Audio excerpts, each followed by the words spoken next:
শান্তিনিকেতনের পৌষ মেলায় আমরা গিয়েছিলাম কিছুদিন আগে। তোমাদের যাদের যাদের বোলপুর বা বীরভূম ডিস্ট্রিক্টে বাড়ি, তারা অবশ্যই এই মেলার কথা জেনে থাকবে। আমি অবশ্য প্রথমবার এই মেলার অভিজ্ঞতা পেলাম।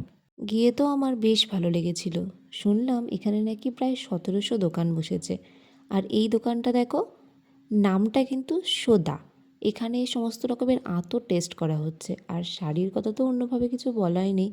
এখানে কাঁথার স্টিচ এবং বিভিন্ন রকমের শাড়ি, অ্যাপ্লিকের শাড়ি এবং হাতের কাজ করা আরও অন্য রকমের শাড়িও ছিল। আর এই শাড়িগুলো দেখে একদম চোখ ধাঁধিয়ে যাচ্ছে। দাম অবশ্য অনেকটাই, তোমাদের কিন্তু বার্গেনিং করে নিতে হবে। আর যারা আমার মতো বার্গেনিং করতে পারো না, তাদের এখানে যাওয়াটাই বেকার। এই শাড়িগুলোর এক একটার দাম এক এক রকম ছিল।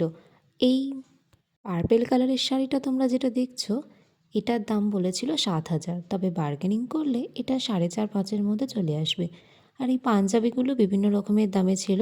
আমরা কিনেছিলাম কিন্তু ৫০০ টাকায়, বার্গেনিং করে অবশ্যই। এখানে প্রচুর দোকান ছিল। তোমরা যারা আসতে চাও অবশ্যই এই কয়েকদিনের মধ্যে চলে এসো। আর এই শাড়িগুলো দেখো, আমি ক্লোজ পিকচার তোমাদের সঙ্গে দেখিয়ে দিলাম। এখানে আরও অনেক কিছু ছিল। শাড়ি, জামা কাপড় ছাড়াও কুর্তি, লেগিংস এবং প্লাজো সমস্ত রকমের সম্ভারও এখানে ছিল। আর এই দূরে এই শাড়িগুলো দেখো কত সুন্দর। আর এই বুনন বলে যেই দোকানটা এখানে বসেছিল, এটার একটা পেজ কিন্তু আমি ফেসবুকেও দেখেছি। শুধু শাড়ি নয়, এখানে ব্লাউজও ছিল বিভিন্ন রকমের।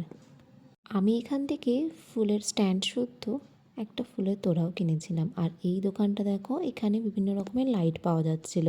আর এই দোকানটায় শাড়ি, পাঞ্জাবি সমস্ত কিছুই ছিল। এই দোকানটার নাম হচ্ছে স্বস্তিক মঙ্গল। আমি দোকানের নামগুলো তোমাদেরকে দেখিয়ে দিচ্ছি, তোমরা চাইলে যেতে পারো।